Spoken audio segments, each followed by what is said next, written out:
এই 32 নম্বরকে যখন ভাঙা হলো, এই 32 নম্বরকে যখন আগুন দিয়ে পুড়িয়ে দেওয়া হলো, তখন এই বাংলাদেশের যে যারা আজকে বলছে যে আমরা স্বাধীনতার পক্ষে, আমরা মুক্তিযুদ্ধের পক্ষে, তারা তো সেদিন সেটার বিরুদ্ধে কোনো প্রতিবাদ করে নাই, বরঞ্চ তারা আরো এটাকে উস্কিয়ে দিয়েছে, তাদের সাথে মিশে এই 32 নম্বরকে ভেঙেছে।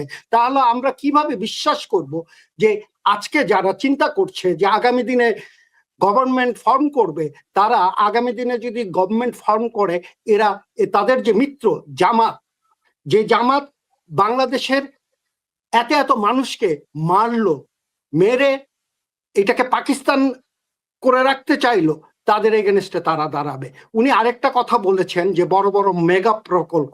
আচ্ছা রে ভাই, একটা কথা আপনি বলেন, আপনার নেতা যে তারেক রহমান আজকে যেখানে বসে বা যেখানে দাঁড়িয়ে এত সুন্দর সুন্দর কথা বললেন, সেটা কে বানিয়ে দিয়েছিল?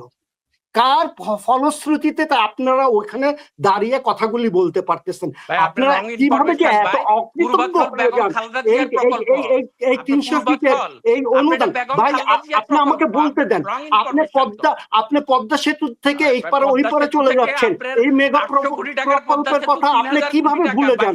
আপনি বঙ্গবন্ধু টানেলের কথা কিভাবে ভুলে যান?